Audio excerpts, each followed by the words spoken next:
ओम नीलाचल निवासाय नित्याय परमात्मने बलभद्र सुभद्राभ्यां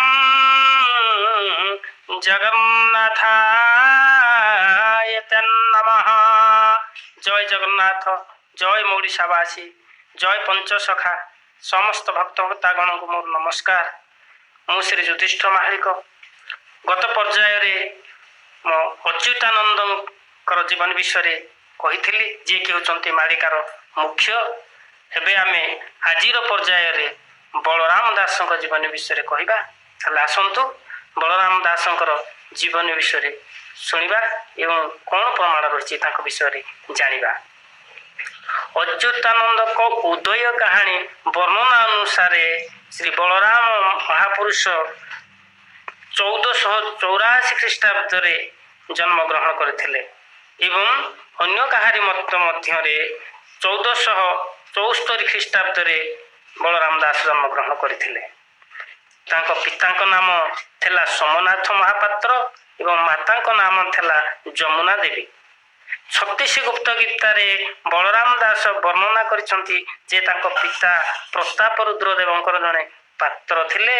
गीतारे बलराम दास कहंती महापात्र सोमनाथ तनये बलराम दास गीतारे कहे। तेणु से गीतारे प्रमाणित करती जे तांको बापा होचंती सोमनाथ एवं सोमनाथंकर पुओ होचंती बलराम दास। से कथा को रामायण लंका कांड मध्य प्रमाणित मिले जे बलराम दास होचंती सोमनाथंकर पुओ बोली। ताले आसंतु शुणिबा। सोमनाथ महापात्र कोले होइली संभूत जोहु पिता मोर विष्णुर टंती भगत। तेणु जगन्नाथ मोते दया कले रामायण ग्रंथ मो मुखे बखाणिले। एठी कहउछंती बलराम दास जे मते जगन्नाथ दया कलारु मु सोमनाथ कोकुल रे जन्म हेली एवं रामायण ग्रंथ रचना करिया को मते कहिवारु मु मध्य रामायण जहा को कहते दांडी रामायण से दांडी रामायण को मु लेखिली। आउ कहउछंती ना महामंत्री वर सोमनाथ महापात्र बलराम दास मुझे ताहांकर पुत्र। बलराम दास कहउछंती जे सोमनाथ महापात्रंकर मु होउची पुत्र, मोर नाम होउची बलराम दास। ताले आसंतु आउ टिके आगु जानिबा बलराम दासंकर जीवन विषय। से बलराम दास थिले जाति रे खंडायत। से प्राकृत भाषा रे रामायण रचना करी ब्राह्मण पंडित मानक पाखरे निर्याचित मध्य होइथिले। ईश्वर दासंक चैतन्य भागवत रे वर्णित अछि जे जाजपुर निकटवर्ती चंद्रपुर रे जन्म ग्रहण करथिले। दाढ़ियाता भक्ति रसामृत वर्णित अछि जे से सकुटुंबे पुरी रे वास करथिले। प्राकृत भाषा रे रामायण रचना ग्रंथ करिथिबारु दिने जेपरि शारदा दास को बहु परीक्षा रे सम्मुखीन होबाक पड़िथला, बलराम दास प्राकृत भाषा रे दांडी रामायण रचना करी थिबारु सेही परी परीक्षार सम्मुखीन होबाक पड़िथला। ब्राह्मण पंडित मानकर ब्राह्मणतर व्यक्ति मानक प्रति हीन मनोनीत प्रति पोषण हेबा जोगु मध्य युग परंपरा भाव रे बलराम दासंक आह्वान वास्तविक से युग रे सामाजिक विप्लवर यथार्थ संकेत प्रदान करिथाय। भागवत गीतालोचना बेले मुक्ति मंडप रे बलराम दास उपस्थित थिबारु ब्राह्मण पंडित माने तांको बहुत भर्त्सना करे। राजा प्रताप रुद्र देवं को बुझाई तांको बहिष्कार करिया को चेष्टा कले, मात्र बलराम दास मूर्ख बाउरी दास मुहरे वेद गायन कराइबा को आह्वान देले।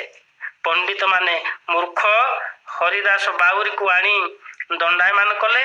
बलराम दास बाउरी हरिदास मुंडरे हाथ संचालन करिया मात्रे से अनर्गल वेद गाइबा को लागिले एवं जनता जनार्दन सब ताहा शुणिया आश्चर्यान्वित हेले। ବଳରାମ ଦାସ ଅଗ୍ନି ପରୀକ୍ଷାରୁ ଉତ୍ତୀର୍ଣ୍ଣ ହେଲେ ଏବଂ ବ୍ରହ୍ମ ବିଦ୍ୟାକୁ ମୁଷ୍ଟିମେୟ ତଥାକଥିତ ପଣ୍ଡିତ ମାନଙ୍କର ଚକ୍ର ବିହରୁ ମୁକ୍ତ କରି ଜନସାଧାରଣଙ୍କର ସରଳ ଭାଷା ମାଧ୍ୟମରେ ପ୍ରଚାର କଲେ। ସମଗ୍ର ମଧ୍ୟଯୁଗୀୟ ସାହିତ୍ୟରେ ବଳରାମ ଦାସଙ୍କ ସାହିତ୍ୟ ସମାଜ ବିପ୍ଳବର ଏକ ପ୍ରେରଣା ମନ୍ତ୍ର ସଂକେତ ଥିଲା ବୋଲି ଏହା ପ୍ରମାଣିତ ହୁଏ। ତେଣୁ ବିଭିନ୍ନ ଆଧ୍ୟାତ୍ମିକ ମାର୍ଗ ଗୁଡ଼ିକୁ ମଧ୍ୟ ବଳରାମ ଦାସ ଅନେକ ଜାଗାରେ ଲିପିବଦ୍ଧ କରି ଯାଇଛନ୍ତି, ଯଥା ବ୍ରହ୍ମ ପୁରାଣ, କୁରାଳ ପୁରାଣ ଏବଂ ବଟବକାଶ, ଭକ୍ତି ରସାମୃତ ସିନ୍ଧୁ ଇତ୍ୟାଦି ଏଇଭଳିଆ ବ୍ରହ୍ମଜ୍ଞାନ ଜନିତ କଥା ଗୁଡ଼ିକ ମଧ୍ୟ ଏହି ପୁସ୍ତକ ଗୁଡ଼ିକରେ ସେ ଲେଖିକି ଯାଇଛନ୍ତି। ଏହି ସମସ୍ତ ଗ୍ରନ୍ଥ ମଧ୍ୟରେ ଦାଣ୍ଡି ରାମାୟଣ ସାହିତ୍ୟର ରସ ସୃଷ୍ଟି ଦୃଷ୍ଟିରୁ ଉଚ୍ଚକୋଟୀ ରହିଛି, ମାତ୍ର ଅନ୍ୟ ଗ୍ରନ୍ଥ ଗୁଡ଼ିକ ନିଗୂଢ଼ ତତ୍ତ୍ୱରେ ପରିପୂର୍ଣ୍ଣ। ବାଲ୍ମୀକି ରାମାୟଣର କଥାବସ୍ତୁ ବର୍ଣ୍ଣନାକୁ ସଠିକ ଅନୁସରଣ ନ କରି ନିଜର ମୌଳିକ ପ୍ରତିଭା ଓ କବିତା ଦ୍ୱାରା ଓଡ଼ିଆ ରାମାୟଣକୁ ଅଭିନବ ରୂପ ପ୍ରଦାନ କରିଥିଲେ ବଳରାମ ଦାସ। ଲୋକପ୍ରଚଳିତ ନାମ କାହାଣୀ, କିମ୍ବଦନ୍ତୀ, ସମାଜର ନାନା ଆଚାର ବ୍ୟବହାର, ଓଡ଼ିଶାର ନଦ ନଦୀ ସୁନ୍ଦର ଭାବେ ବର୍ଣ୍ଣନା କରିଛନ୍ତି।